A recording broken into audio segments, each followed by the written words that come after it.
الحمدللہ رب العالمین والصلاة والسلام علی سید الانبیاء والمرسلین۔ تمام بھائیوں، بہنوں، بیٹیوں کو خوش آمدید کہتے ہیں اور امید ہے کہ آپ خیریت سے ہوں گے۔ میرے بھائیوں، بہنوں، بیٹیوں، مسلمان بھائی کی طرف مسکرا کر دیکھنا بھی صدقہ جاریہ ہے۔ کسی سے اچھی بات کہنا بھی صدقہ ہے، کسی کو برائی سے روکنا بھی صدقہ ہے، اور اپنے برتن سے مسلمان بھائی کے برتن میں کچھ ڈال دینا بھی صدقہ ہے، اور راستوں سے نقصان دہ چیزیں، تکلیف دہ چیزیں انہیں ہٹا دینا بھی صدقہ ہے، اور کسی کی غیر موجودگی میں اس کے لیے دعا کرنا بھی صدقہ ہے۔ بھٹکے ہوئیوں کو یا نابینا لوگوں کو راستہ بتا دینا، مسافروں کو راستہ بتا دینا، یہ بھی صدقہ ہے۔ صدقہ کیا ہے؟ صدقہ آفات مصیبتوں کے لیے ڈھال ہے، عزت و ناموس کی حفاظت ہے، ہر قسم کی بیماریوں کا شافی علاج ہے، مال میں زیادتی اور برکت ہے، فرشتوں کا مال میں کثرت کے لیے دعا کرنا، اور یہ دل کی سختی کو ختم کرتا ہے۔ حدیث شریف ہے، رسول اللہ صلی اللہ علیہ وسلم نے فرمایا، صدقہ دینے سے مال کم نہیں ہوتا، اللہ تعالیٰ بندے کو اس کے معاف کر دینے کی وجہ سے اس کی عزت بڑھاتا ہے، اور جو اللہ تعالیٰ کے لیے تواضع اختیار کرتا ہے، اللہ تعالیٰ اس کا مرتبہ جو ہے وہ بلند فرما دیتا ہے۔ میرے بھائیوں، بہنوں اور بیٹیوں، صدقہ ایک ایسی چیز ہے جو قبر کی گرمی کو ٹھنڈا کرتا ہے، جو اللہ کے غضب کو، غصے کو ٹھنڈا کرتا ہے۔ صدقے کی جو برکتیں ہیں، ان سے انسان کی زندگی میں اضافہ ہوتا ہے، انسان کی زندگی کے اندر برکت جو ہے وہ آتی ہے، اور صدقے کے اندر بڑی طاقت ہے۔ جب اللہ تعالیٰ نے زمین کو پیدا کیا تو وہ ہچکولے کھاتی تھی، پھر اللہ نے پہاڑ کو پیدا کیا اور اسے حکم دیا کہ وہ زمین کو تھامے رکھے، چنانچہ وہ ٹھہر گئی۔ تب فرشتوں کو پہاڑوں کی مضبوطی پر تعجب ہوا اور کہنے لگے، اے اللہ، آپ کی مخلوق میں سے کون سی چیز پہاڑوں سے بھی سخت ہے؟ فرمایا، لوہا اس سے بھی سخت ہے۔ پوچھا، لوہے سے بھی زیادہ سخت کوئی چیز ہے؟ فرمایا، آگ۔ پوچھا، آگ کوئی آگ سے بھی زیادہ سخت ہے؟ فرمایا، پانی۔ پوچھا، پانی سے بھی زیادہ کوئی سخت چیز ہے؟ فرمایا، ہوا۔ پانی سے بھی سخت ہے؟ پوچھا، ہوا سے بھی سخت کوئی چیز ہے؟ فرمایا، ہاں، وہ آدمی جو اس طرح صدقہ دے کہ دائیں ہاتھ سے دے اور بائیں ہاتھ کو خبر تک نہ ہو۔ عرش کا سایہ نصیب ہونے والے 7 قسم کے افراد میں سے ایک وہ بھی ہے جو دائیں ہاتھ سے صدقہ دے اور بائیں ہاتھ تک کو خبر بھی نہ ہو۔ خود اندازہ کر لیں کہ کس طرح اللہ تعالیٰ جو ہے صدقے کے انسان کو ثواب عطا فرماتا ہے۔ اور میت صدقے کو کیوں ترجیح دیتی ہے اگر وہ دنیا میں واپس لوٹا دی جائے؟ جیسا کہ قرآن کریم نے فرمایا، اے رب، اگر مجھے تھوڑی دیر کے لیے واپس لوٹا دے تو میں صدقہ کروں اور نیکوں میں شامل ہو جاؤں۔ سورۃ المنافقون کی آیت کا ترجمہ ہے۔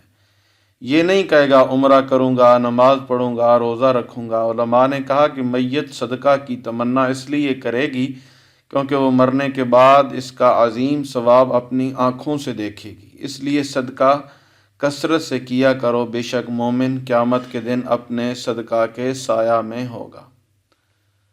تو حضرت ابو ذر رضی اللہ تعالیٰ عنہ سے مروی ہے، فرماتے ہیں کہ میں نے اللہ عز و جل کے محبوب دنائے غیوب صلی اللہ علیہ وسلم سے عرض کی، بندے کو کون سی چیز آگ سے بچاتی ہے؟ فرمایا، اللہ تعالیٰ پر ایمان۔ میں نے عرض کیا، اے اللہ کے نبی، کیا ایمان کے ساتھ کوئی عمل بھی ہے؟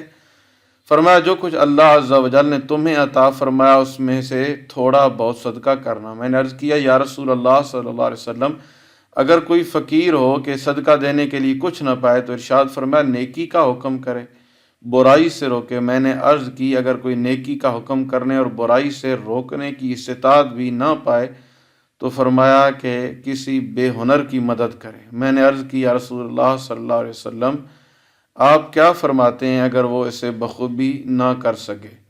تو یہ بہت طوالت والی حدیث ہے، مجھے گویا کہ اس کے اندر بندہ مومن کو صدقہ کی طرف ترغیب دلائی گئی ہے کہ وہ صدقہ خیرات کرے اور اللہ تعالیٰ کے حضور اپنی عرضیاں، اپنی مناجات پیش کرے تو اللہ جل شانہ اپنے فضل و کرم سے اس پر رحم اور کرم فرمائیں گے۔ اور صدقہ ایک ایسی چیز ہے جو انسان کو بہت ہی زیادہ فائدہ دیتی ہے۔ میرے بھائیوں، بہنوں اور بیٹیوں، اللہ تعالیٰ نے اگر آپ کو رزق دیا ہے، اللہ نے آپ کو دولت عطا کی ہے، تو اسے آگے لوگوں میں اپنی توفیق اور استطاعت کے مطابق منتقل کرنے کی کوشش کریں۔ پھر دیکھنا عرش کا رحمان کیسے آپ کو دین دنیا کی بھلائیاں نصیب فرماتا ہے، دین دنیا کی جو عزتیں ہیں وہ نصیب فرماتا ہے۔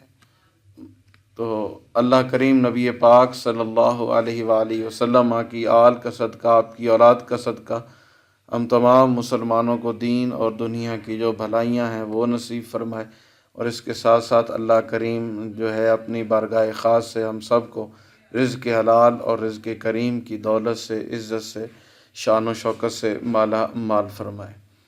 فرمایا کہ جو شخص اللہ کے راستے میں نیکی کا حکم دیتا ہے گویا اس نے بھی صدقہ دیا ہے، کوئی برائی سے منع کرتا ہے گویا اس نے بھی صدقہ دیا ہے، راستے سے تکلیف دہ چیز کو ہٹاتا ہے گویا اس نے بھی صدقہ کیا ہے، کسی اندھے کو راستہ دکھایا ہے فرمایا اس نے بھی صدقہ کیا ہے، کسی حاجت مند کی مدد کی ہے تو اس سے بھی گویا اس نے بھی اللہ کے راستے میں جو ہے وہ صدقہ کیا ہے۔